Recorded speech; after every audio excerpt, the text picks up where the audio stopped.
take us through your career journey and how this all started.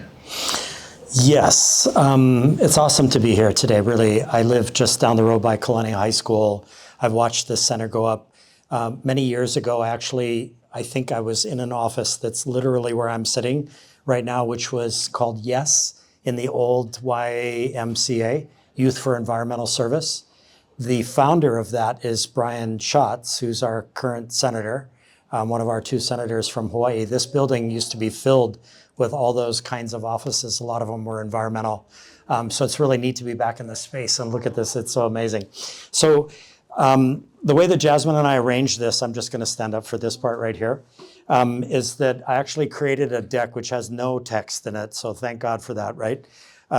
It's all images, and I think it might take me only 5 minutes to get through this, but this is my life, all of it. So this is where I grew up, in Kahaluu. This was my playground. This was also my classroom. I sleptwalked my way through 6 years at Punahou. Graduated with a fantastic 2.2 GPA, which I'm intensely proud of, because my 4.0 GPA happened here. That's where my learning actually took place. In Hawaii, we say makahana ka'ike, in doing, one learns. This is where all the learning was going on. And my family's home was actually right over here. Okay, so I gotta go faster. Okay, so this is me at 6 years old, at 16 years old, and at 66 years old. So this is me getting ready to take a trip to the mainland with my family of 9 on the Lurleen, which was one of the original cruise ships that went back and forth between Honolulu and San Francisco.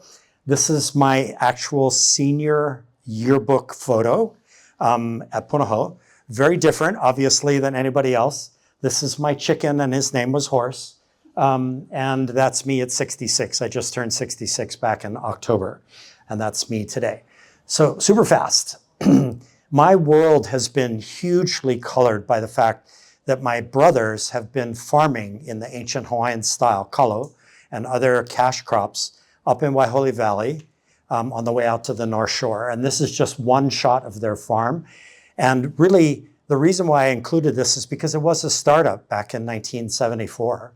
And it's a remarkable thing that they're doing up there because they're off the grid. There's no electricity up there. It started with a water wheel, turned into solar, and then they just built this remarkable farming operation that's been going on for 50 years. So my worldview is really colored by all of the experiences I had growing up with them and helping them to develop this farm.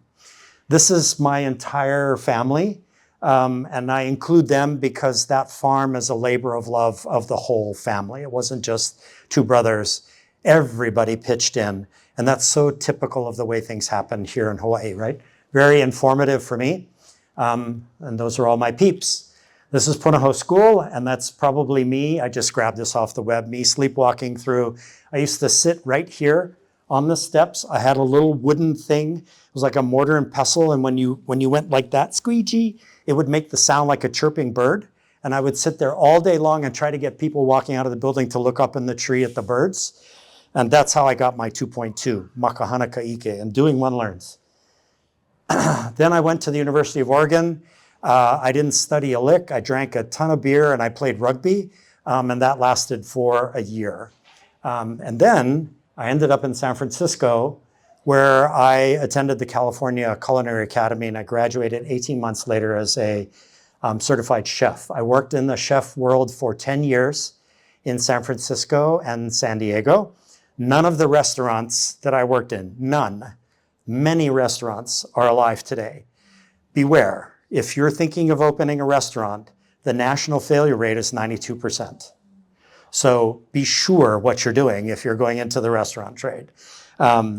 So huge part of me, because I do all the cooking at home. My wife has a couple of signature dishes, but mostly I do all the cooking at home, but that's very special for me. Then because, and I'll talk about this more later, Jasmine, for a couple of reasons, which I'll explain later, I jumped out of chefing. You and I were talking about the career jumps, right?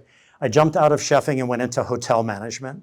And I was living in San Diego at the time, so that's the Colonial Inn in La Jolla, San Diego. And then later I moved back to Hawaii because my dad was sick. ended up working at the Outrigger West Hotel. So I was management in both. And on this one, it was truly crazy because we serviced Qantas Airlines, and also all the military flights that are always above us would come in and land. And then they would be like, we need 100 rooms, and we didn't have 100 rooms, and we'd have to go crazy. So it was a huge management experience for me. So then I decided that I needed to go back and finish the undergrad that I had started at University of Oregon. I have no idea what my GPA was after a year at Oregon, probably 0.0. So I decided, because of a friend, to go to the University of Iowa. That's me just a few weeks ago, I went back for a home game. It was wild to be back there, 70,000 people at a game. It's crazy. So hugely informative for me. Very proud to share with you that at this point, because of all the executive functions that I had developed with 2 careers as a chef and as a hotel manager, my final GPA after graduating from University of Iowa was 4.25.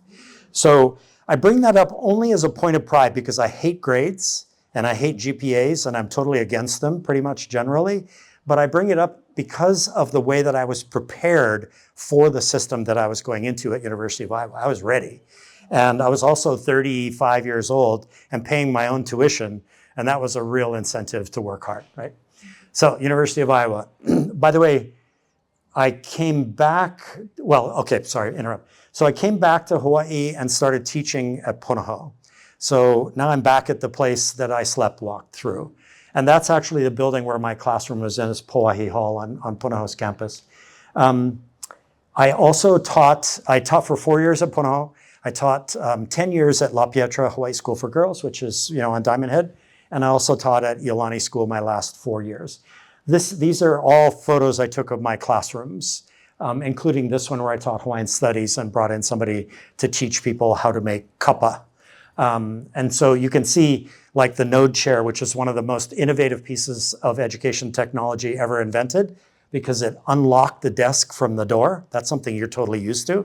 I actually brought that to Iolani School, and then it spread like wildfire throughout all of the classrooms there as people wanted to use them. So that was my time teaching, 17 years in the classroom. I left teaching because, for a variety of reasons, didn't know what to do, but because I'd been on the front edge of education technology, it suddenly occurred to me that all of that Apple technology I had in my classroom, it would make sense for me to actually go and work at Apple. So this is all in one store. So I just finished in June 10 years with Apple as a sales specialist. Kind of comparing my 4.25, here in my second year, I sold $2 million in product in 1 year. How do you do that? How do you do that? Somebody tell me, how do you do that? At Apple, what's the number one thing you have to be able to do 2 million in sales? Ask questions. Absolutely. Number one, you have to probe the customer's needs. And once you do that effectively, then you can get them to buy. You can get them to the sale. There you go. You also have to be able to build relationships really fast with people. Yeah. So that was my career at Apple. And then I saw this film called Most Likely to Succeed. It changed the arc of my life because it gave me an entrance back into education again, where I could actually make a difference and help reimagine education. And I love being here because this place is education reimagined. It is not a lecture room on the other side of campus with 500 students listening to a teacher who's got tenure blather on about physics, and you don't care, but you have to take that class. So I'm just blunt about these kinds of things, right? Thank you for your nod right there. And so Most Likely to Succeed, the film, and then subsequently the venture capital guy who funded that film wrote a book called What School Could Be.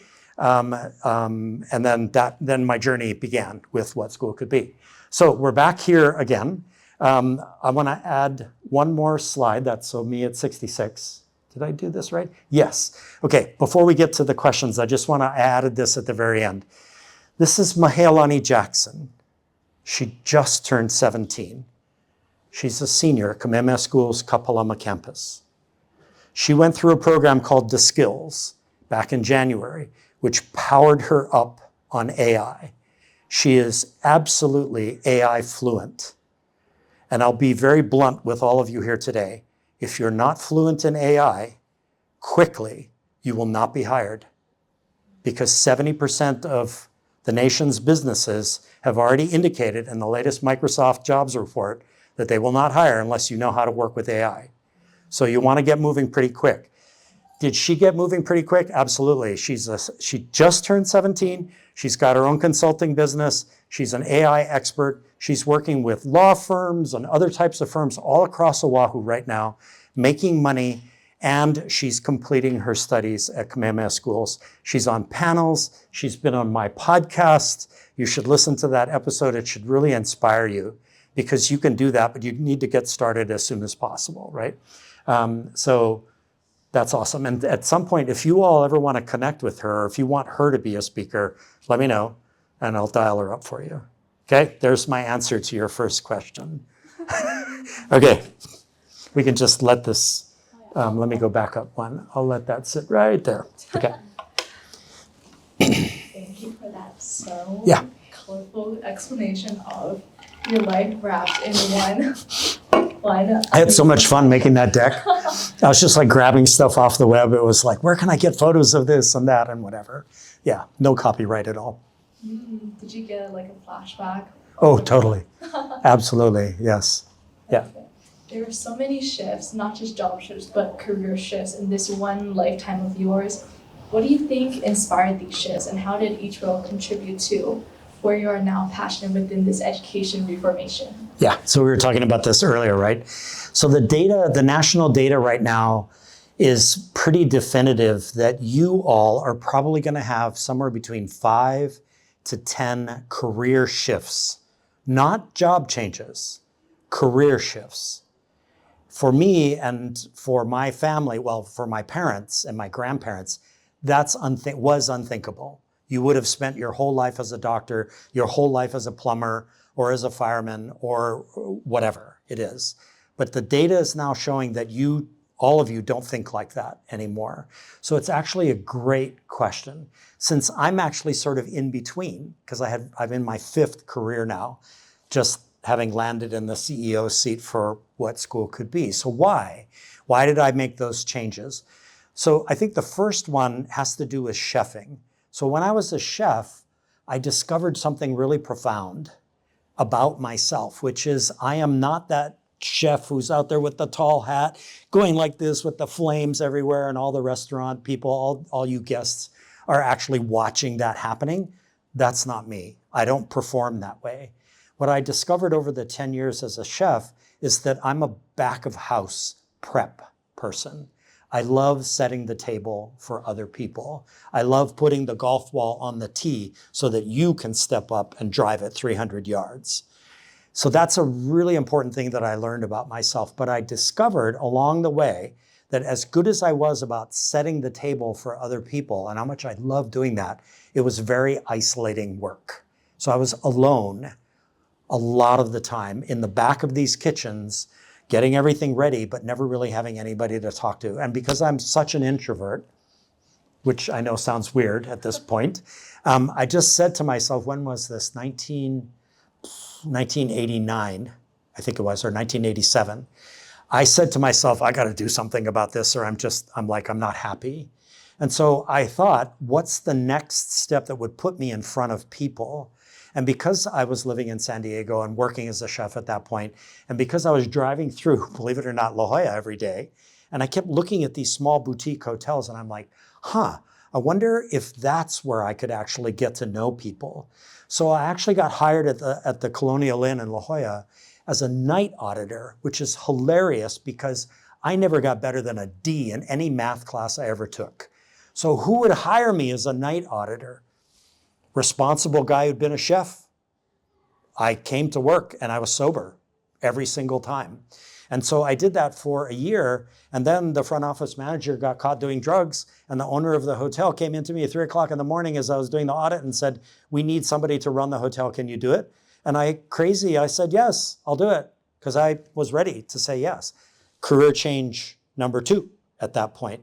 Because, well, number one, from chefing to hotel, right?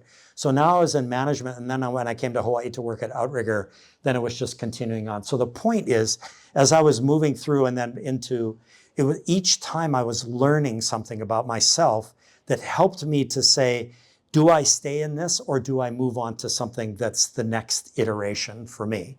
And that's the way the journey sort of played out into teaching and then into working retail at Ala Moana, at Apple, and then coming back into what school could be. And the really crazy part is, here I am in the Student Center for Entrepreneurship, and I'm now the CEO of this very small company, but we're like a mighty team. We are a startup. So at age 66, I'm running a startup. That's crazy. It's so much fun. Like, it isn't just for young people. It's for us people as well. So there you go. Learning as you go. The iterative life is a life where you learn from each iteration, and then you make really cool choices for yourself, that you're not being chased from one thing to another. As you and I were talking about, you're not leaving because the pay is not good, although that's certainly a reason. If there's no flexibility for earning more because you want to continue to live in Hawaii, you're doing it because you're making smart decisions for yourself and your own happiness. That's the idea. Yeah. So kind of going back to your whole model of the classroom is where that wonderful beginning image that you showed us is outdoors. There's Yep. no limits, there's no boundaries or confinements. Yep. Can you tell us more about how that also influenced how your upbringing influenced this foundation of the inspiration for these shifts and things you've learned about yourself along the way? Yeah, absolutely. So when I was still a sophomore in high school at Punahou, that's when my brothers, pure chance, were able to get this piece of property in Waihole Valley. And remember, you probably don't know this history, but after that, in the late 70s and then the 80s, there was a ginormous fight over Waihole Valley because they wanted to develop it. They wanted to kick out all the farmers, and they wanted to develop it into housing units, thousands of housing units there. And the community in Waihole and Waikane and Ka'ava rose up and fought it. And my family was right in the middle of that fight.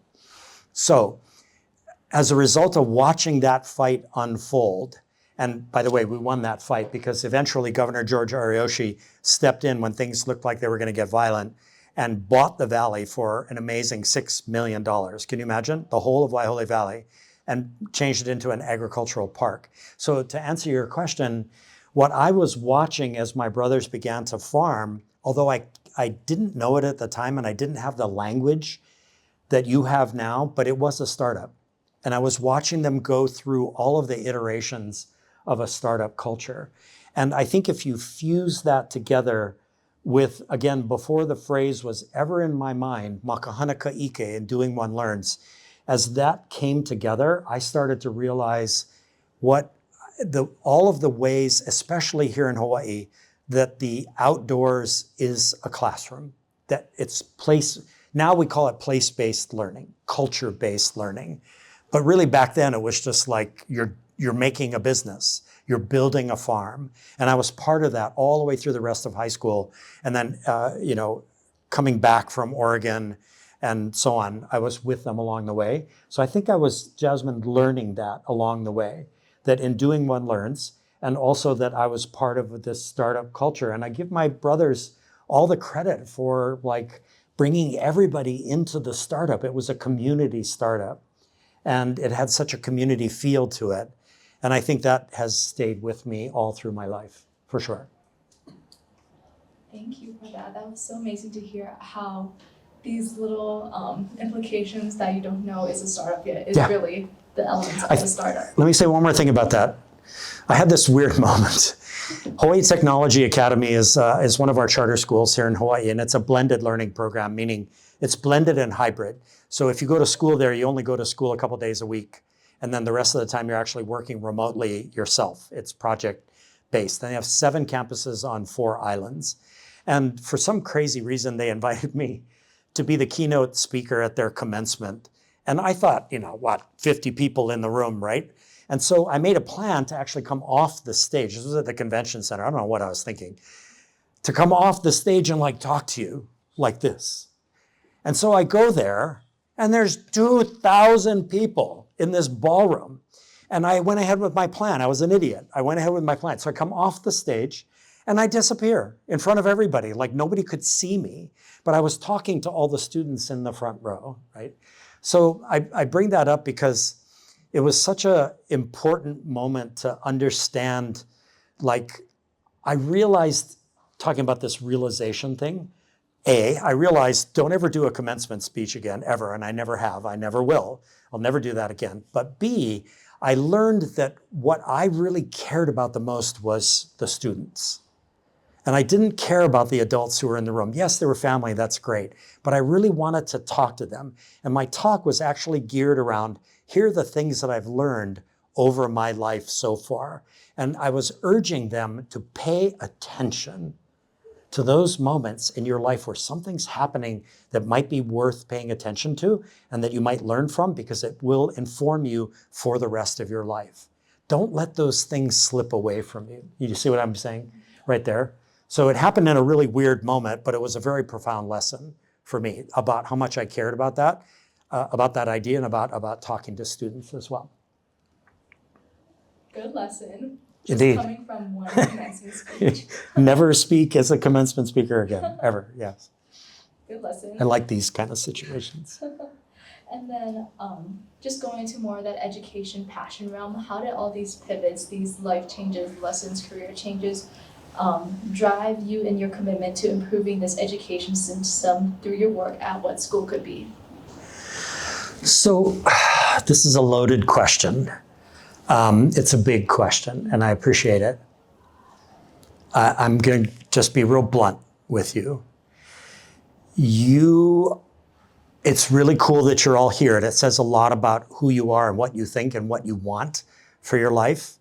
But the fact of the matter is that for the last 130 years, we have had a factory model of education. And you, like nodding your head a minute ago, that factory model at the higher ed level lives right there in the auditorium with 500 students and a lecturer. And yet, and that's true K through 12, let me put it this way. Elementary school seems to be pretty good at letting young kids explore their wonder and curiosity. And then middle school and high school is where we crush it out of them completely, right?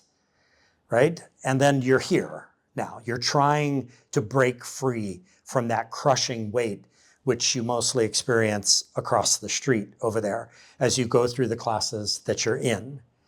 So my thing about What School Could Be is that the rest of the world moved on a long time ago. We are in the age of AI, for God's sakes. We are 3 years into the age of AI. How many of you can actually honestly raise your hand? Please be vulnerable in this moment and say, I am fluent in AI. Yikes. Yikes. This is crazy business. And that's just the age of AI. We're not talking about all of the other ages of accelerations that we've had before that. I was the guy that actually brought the iPad to Iolani School. And I really regret it, actually, because the faculty was not ready. And they hated those things. What did you guys do with those iPads? You hacked them and went and got Angry Birds. We know how you did it. We couldn't figure out a way to stop you from doing it, but we knew how you were doing it. So you see what I'm saying? It's like 130 years of the same factory model of education. And it's super true here at University of Hawaii with some spectacular exceptions. And yet the world has moved on. I'm like, my hair's on fire. You can hear it in my voice. We're crazy right now if we don't get started, and you're doing the right thing here. You're doing the right thing. But we have to make what you have available to you at the PACE Center available to every single kid K through 12 in this country, public, private, charter, homeschool, I don't care what. You have to have those opportunities. If you go to one of my Facebook pages, which is most likely to succeed in Hawaii, and it's a picture of my daughter out on a canoe on Kaneohe Bay, and the tagline is 100% by yesterday. That's my motto, 100% by yesterday. 100% of you need to have the opportunities that you are experiencing today. In the PACE Center, 100% of our kids have to have these opportunities in our K through 12 schools, public, private, and charter. Are they? Hell no. They're sitting there bored out of their minds in chemistry class wondering what the hell they're doing. And you know what's even scarier is all you guys out there, you checked out a long time ago. And the stats on guys in this country are frightening, truly.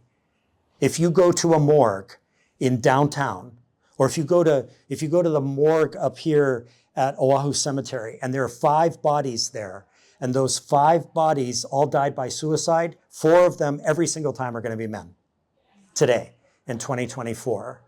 Why is that happening?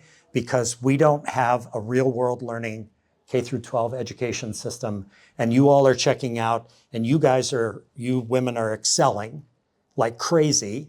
You're way more, you're now 60% of college students are women, which is crazy.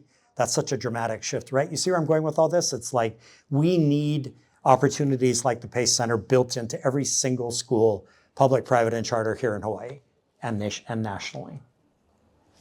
That's how I feel about it. Sorry to hold back on you. Oh, your hair goes less on fire throughout these questions. No, it needs to be more on fire. I need to be even more blunt. Okay. Thank you for that. It was really interesting to hear these blunt responses that are often so sugar-coated. Yeah, and they are. Yeah, so really, thank you for bringing that upon this talk. I really appreciate it so much. Can you tell me what School Could Be is doing to fight these? So thank you for that question. So basically what School Could Be has been around for 10 years. We tried to do professional development for educators across the country. We were never very good at it. Too many drop balls, we were not very good at it. We never really had the commitment to professional development for the things that we believe in, which I just articulated a minute ago, right? So when I came on board, I've been on board for 10 years, but when the previous executive director left and I got installed, I made an immediate and dramatic shift and turned it into a startup essentially. And what I did was on our website, you could see it on the website, from a Thursday night to a Friday morning, we turned off the switch on the professional development. Gone, vanished. We're not doing that anymore. And what we decided to do very democratically as a team, but this is something I've been thinking about for a long time, is we wanted to become the spotlighting organization under the big tent where all these organizations nationally and globally are pushing up really hard on the limits of what school could be. Like the Green School in Bali, all made of bamboo, crazy schools all over the world, all over the country. They're everywhere. They're dramatic examples of 100% by yesterday. So our role is to spotlight them. And we have a media machine like nobody's business. And so we're now going after it big time. We are spotlighting people. I should have thought about that. I could have actually put that up on screen, but there's not really enough time.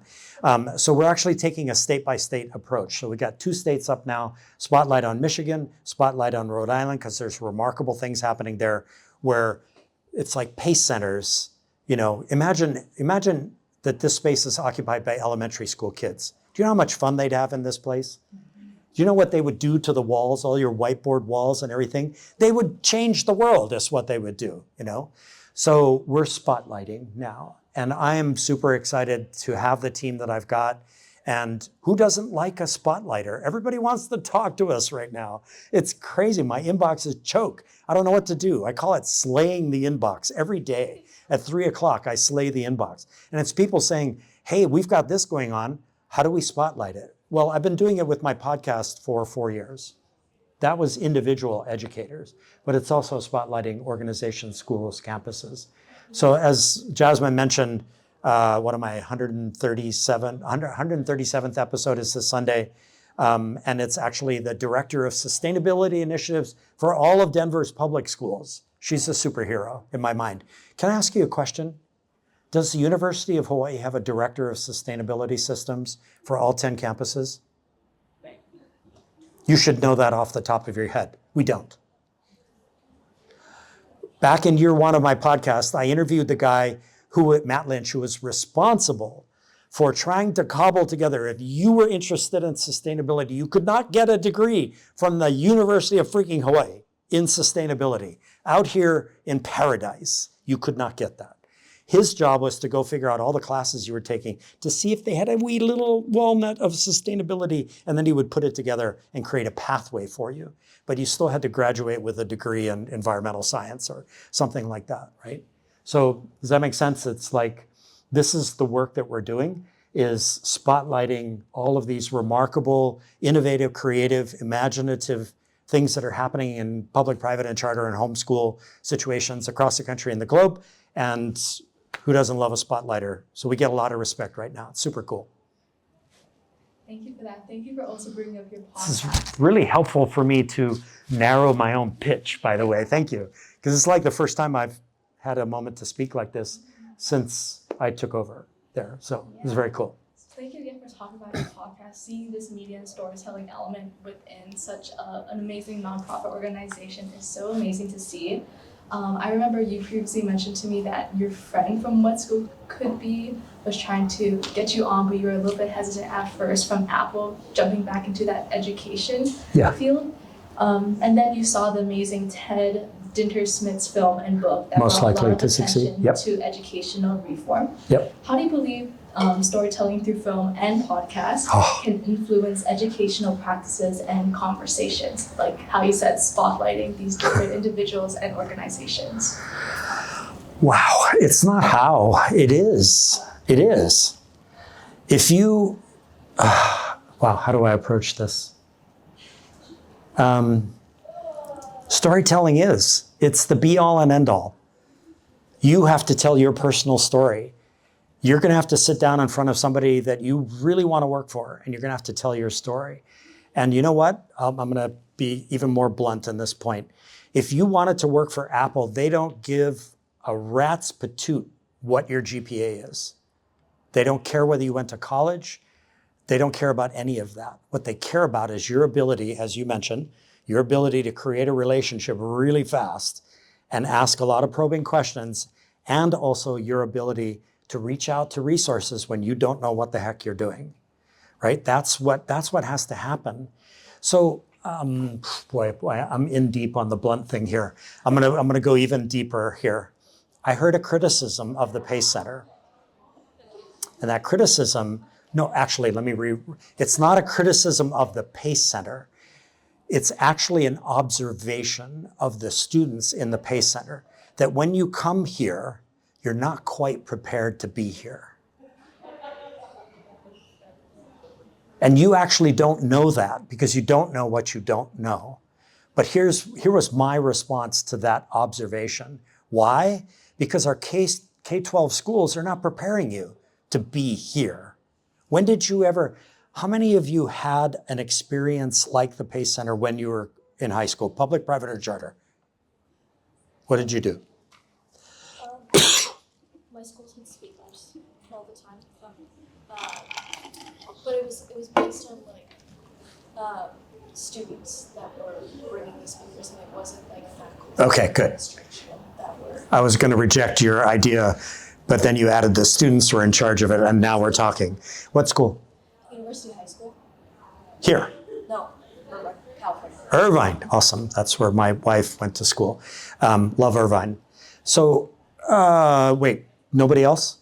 None of you had that? This is a crime. This is education malpractice, that you've never had an experience that put you in a situation where you had to work in a team, you had to struggle with a team, you had to bring an idea to fruition, you had to defend that idea publicly in front of somebody. This is education malpractice. And all of those people out there that are running those schools, public, private, and charter, including the good people of Punahou and Mid-Pacific and everywhere, all those places, they're all committing education malpractice. Why? Because you have to defend yourselves through storytelling every single moment of your life going forward from here.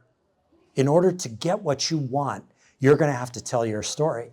So if you start a podcast and have a really great idea, now you're on your way to learning how to tell stories. Makahana ka'ike. If you've got some guy up here telling you about podcasts, that's worthless. You have to go make one.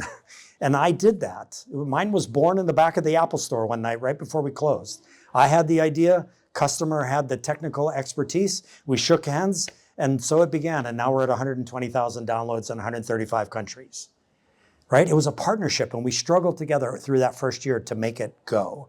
So that's what has to happen here. It really does have to happen. Yeah, you really. Ted's film, Most Likely to Succeed, which you all should watch together. Like over Christmas break, I don't know what you're going to be doing, and I don't know whether you're going to continue to live in here, but one night, if you want a movie night, I'll give you the link, the free link to the film, and you should watch it.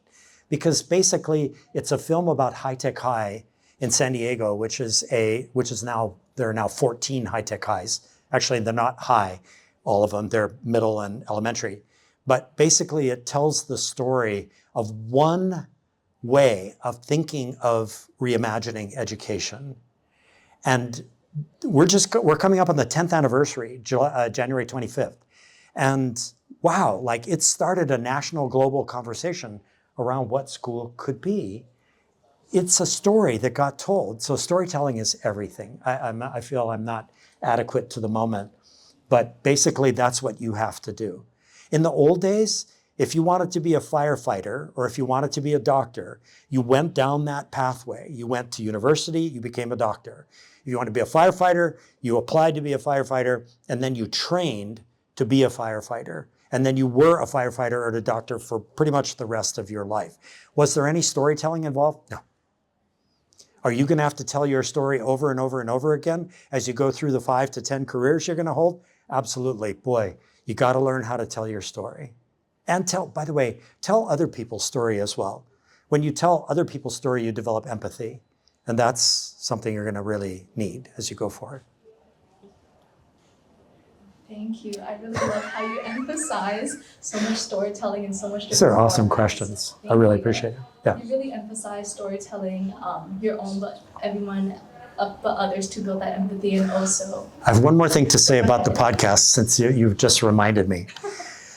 Do you know, anybody, I don't like to do this normally, but I'm going to go fishing for a second. Somebody tell me roughly, how many podcasts are on, for example, Apple Podcasts or Spotify? Total. Forget the genres, forget the types. How many total podcasts are out there right now, 2024? Take a guess.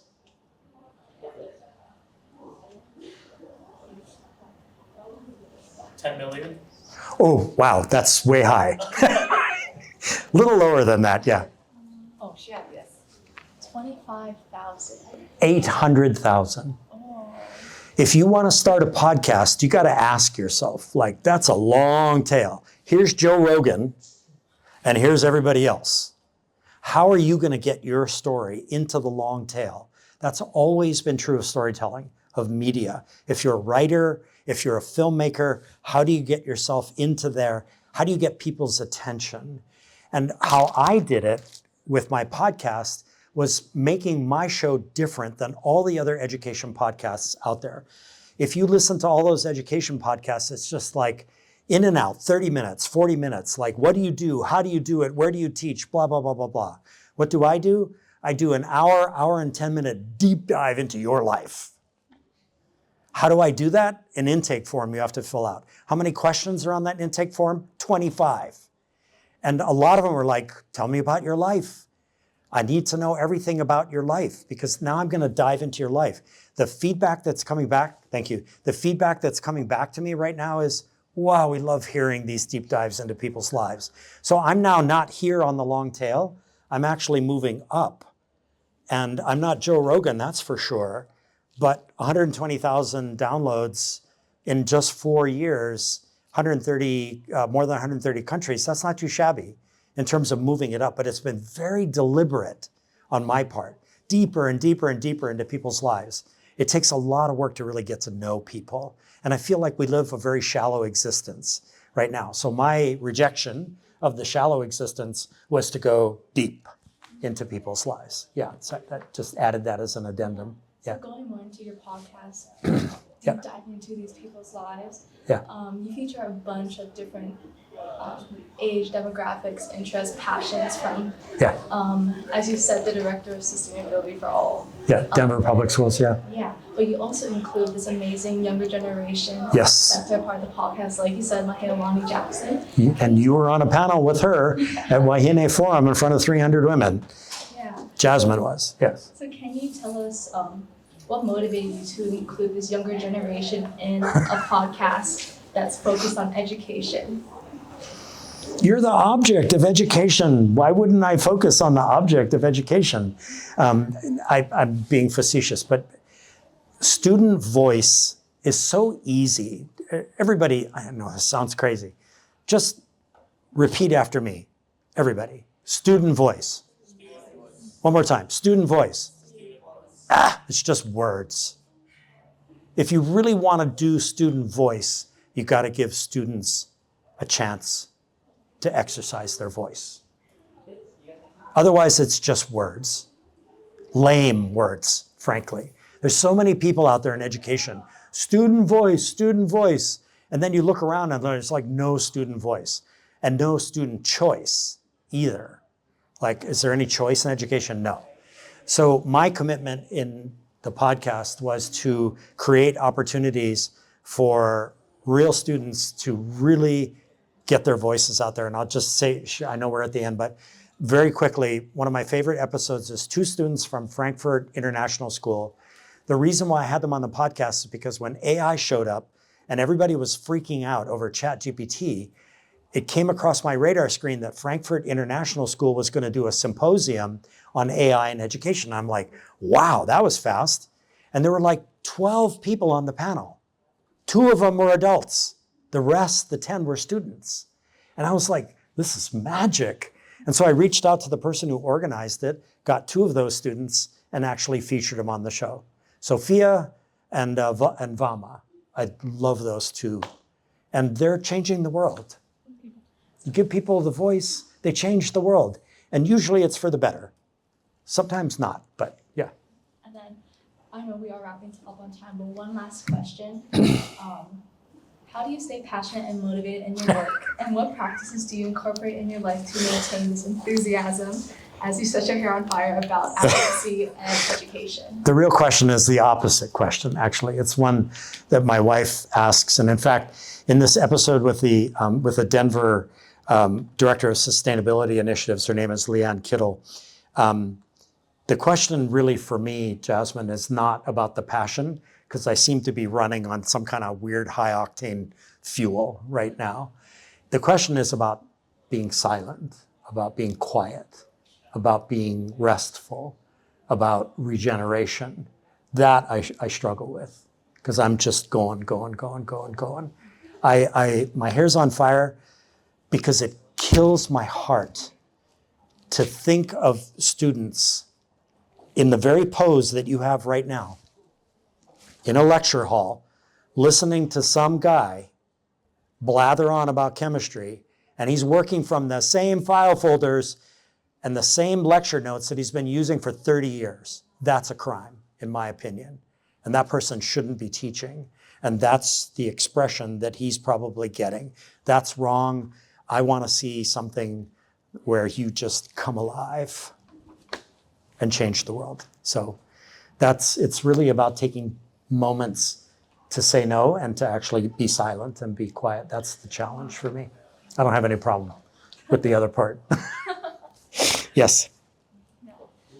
I know we are wrapping up right now. We're going to open up the food, and again, if Yeah. you have any... Yeah, would love to. We're gonna Anybody also wants to open chat? up the Yep. time for a short Q&A. I believe 10 minutes. Are we still good with that? Yeah, 10 minutes? Yeah, we're going to open up the time for a 10-minute Q&A. Thank you again for sharing so much mana'o in one little sit-down moment. Absolutely. Thank you so much for sharing your passion, your interest, your whole life with us. Yep. And now we're going to go into Q&A. So if anyone would like, raise your hand and I'll pass on the mic to you so you can ask your question. Thank you for coming today. For sure. I wasn't a traditional student, so I went straight into work after high school, and then I came back to education part-time, and then finished my BA, working on my MA. Yep. And I realized academia is not really for me. Yep. And that there's a gap in the student support. So like, how can I pioneer the fact that, yeah, I got the credentials that they like in a traditional academic sense, Yep. high GPA, whatever, but I want to pivot what I do so that it's community-based and student-focused, and yeah. Wow, what a great question. So I listened to a podcast the other day. You might want to jot it down. It's called The Future of Education. And it's fantastic. And the episode that I listened to, I'm not sure if you all know, but there is a massive shift underway in the United States from degree-based hiring to skills-based hiring. And most people don't know. So they're still telling their kids, you got to go to college. You got to have the degree. And you're going to make more money if you get the degree and all of that. That ship sailed already. So the businesses out there are hiring based on skills. So one of the things that's really cool about doing this podcast is that I ask for all this information. And one of the pieces of information is the resume of the person that I'm going to interview. And you can really tell the difference between somebody who lists the places that they attended, high school, college, master's, PhD, whatever, all of that. And the other people who build a resume of skills. They say, I can do X, I can do Y. And then they actually provide evidence of that. So if I put on my resume, expert in communications, and below that, I annotate it and say, I have a podcast that's got 120,000 downloads in 135 countries. And to this day on Apple Podcasts, there are 60 reviews and I'm 60 out of 60 in 5 stars, right? If I say that, then I'm demonstrating to you as best I can that I know how to communicate. Did I get that degree from UH? Who cares where you got it from? Did I get it from Harvard? Who cares if you got it from Harvard? So my answer is, you're in a very special moment that I was talking about earlier, which is like hyper-awareness of who you are and where you're going. And the shift in your direction towards really starting to emphasize what you can do over where you've gone is what's going to take you where you want to go. And if you want to go in the direction of making the world better, making your community better, the doors are going to open up to you, I promise you, because that's what the data is showing now. People are they're gonna go, wow, that's different. I just had 5 students who told me, you know, everything that all of the places they volunteered when they were in high school. And it's like, I don't care that you volunteered at the Humane Society. I wanna know whether you have empathy or not, whether you can build a relationship with somebody in 2 minutes, right? It's the skills that you have to be able to show. That's my best answer, because I think what that will do is open up the world for you. Then you're gonna have people saying yes, instead of, I'm not sure, because they already are doing that to people who can demonstrate those skills. You just have to figure out how to do that. How do I build a portfolio that actually, do it on LinkedIn, by the way. LinkedIn is on fire. If you all don't have a full-blown LinkedIn profile, you're missing the moment. LinkedIn is on fire. Go look at Mahelani's LinkedIn page, it'll blow your mind. All of her skills are listed there and she can back them up. You know, start with that and then start talking to people. I can do this, and then go do it. And don't worry if it's not your passion, by the way. Too much shoving passion down people's throats these days. Just do it because you're good at it. And then if you want to change. That's okay. Go to another career. You know what I'm saying? Does that make sense? Okay. Yes. Thank you for your great presentation. I'm from Japan, and one thing I was surprised while you were speaking is you mentioned outside the classroom is a great place to teach, To learn. Yeah, Yeah. something. So my question is, how should we learn outside the classroom? Great question. So this is your classroom, right? And do you live here in the Pay Center? Okay. But on campus. On campus. Not in the Pay Center itself, but you're part of the program here. Okay. Why? Why are you part of this program? I'm just curious. No. I mean, literally, like, why are you in the PACE program? What's driving you? What are you Just excited interested about? in making my own business. There's the beginning right there. Can you make your business only here? No. You got to get out and start studying businesses. Just every Friday night, make a journey across Honolulu and go to businesses and study them. And study them through the lens of what they might not be doing very well. If there's a ramen shop or an Italian restaurant or Kinko's, everybody, does anybody ever go to Kinko's? Does anybody print anything anymore? Why is Kinko's even there now? Why? Because they're a shipping center. We still ship, right? But if you went down there and without looking too suspicious, you could just hang out there for a while and watch what they're doing. Ask them a bunch of questions, right? Find out. That's makahana kaike. In doing, one learns. So if you want to start a business, study business. Don't do it just here. Do it out in the real world. Go on LinkedIn. Track down people on LinkedIn. Ask them questions about their business. You got Shidler College of Business. Go over there and talk to the professors over there and say, what is your history in business? You have advisors, right, who come? You have advisors. Go talk to those advisors about their story. And that will open the door to potentially you starting a business. And by the way, coming from Japan, fundamentally different education system. So you have this opportunity to compare the two systems and gain strength because you're able to compare the two systems, if that makes sense, yeah? So again, just bottom line is get outside the center and go explore all the places around. Go with friends, because it's always better to do with friends, right? Go to places and figure out what they do and whether they're doing it well, at least from your observation, yeah.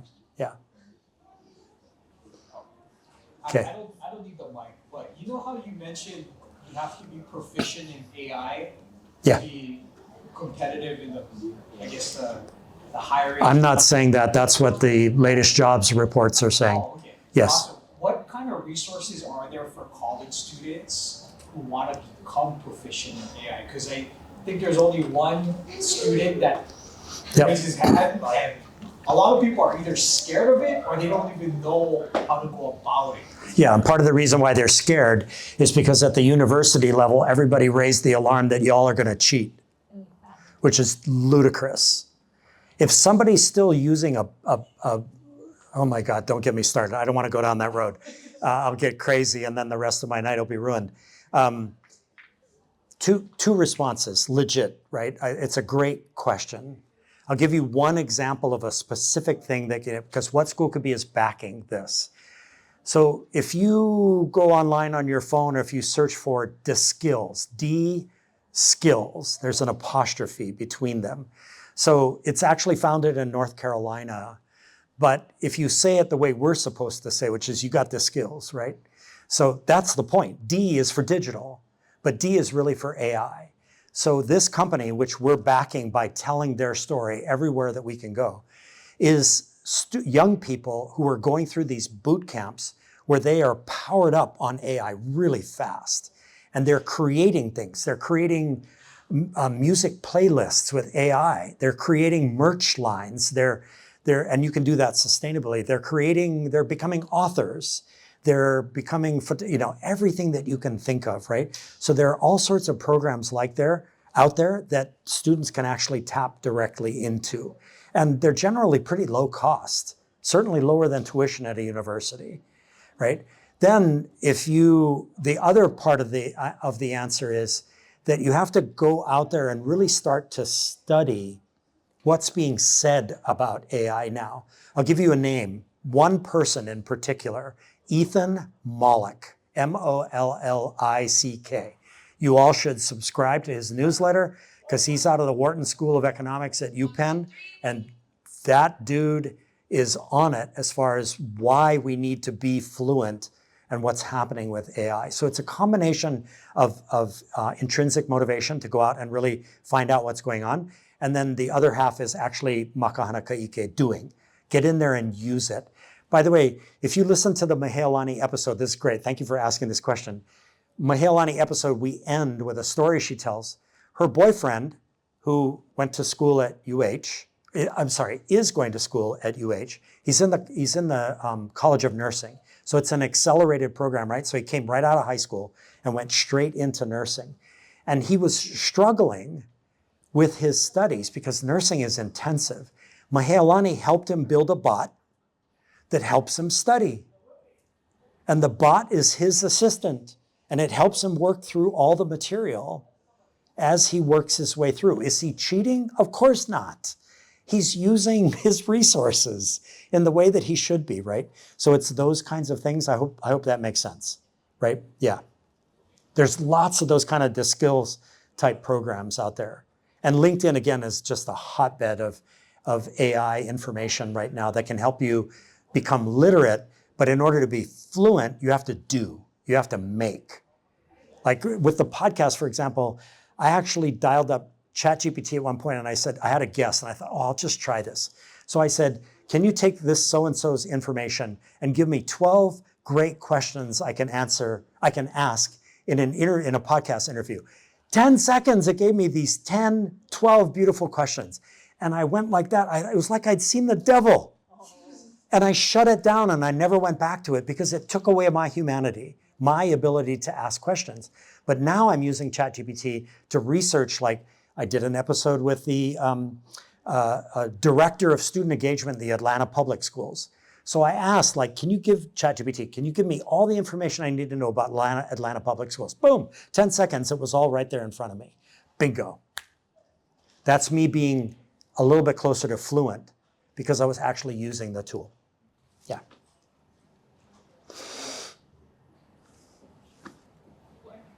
I can smell food. And then Nice. we have time for one more question. I had one quick question. What are your thoughts on responsible AI? Because as you mentioned, yes, I know this is creating a whole nother avenue, but I'm just curious on your thoughts on it.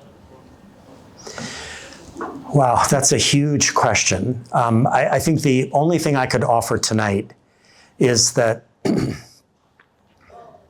it's up to you all to hold the people who are making these AI tools responsible for putting guardrails in place so that we don't suffer catastrophic damage from it. And I'll give you one very specific example. I'm very good friends with the executive director of the Hawaii Association of Independent Schools. And he doesn't normally do this, but he forwarded an email which came to him nationally, and then he moved it to all 90 heads of Hawaii's independent schools. What was that email about? There is an epidemic happening right now of young people using AI, and they take your head and then create a nude image of you and put it out on the web. There's an epidemic of that happening right now. Who's responsible for that? So you know what schools are going to do, right? They're going to shut down AI, which defeats the purpose of everything, because then you're no longer able to be fluent. So who's responsible? Like, are the people who are creating, now I'm forgetting the name of the image generator, DALL-E. Is the creators of DALL-E, are they responsible? I think they are. You have to look at things in an ethical way. If you're creating a product, whatever that product is, by the way, if you're starting a business, I hope your business isn't something that's going to damage the community, right? That's kind of what we need to think about. It's kind of a lame surface level answer, but we really do need to hold them responsible. Who's going to do that? You are. You guys, by the way, if I can just end on a very blunt note, you guys voted less in the 2024 election than almost any young generation in our history. Why? I don't know. But if you want to hold people to account, you can't do that. You can't just blow it off, right? So you got to be involved. You got to hold them to account. Yeah, great question. Yeah. Thank you again, Josh.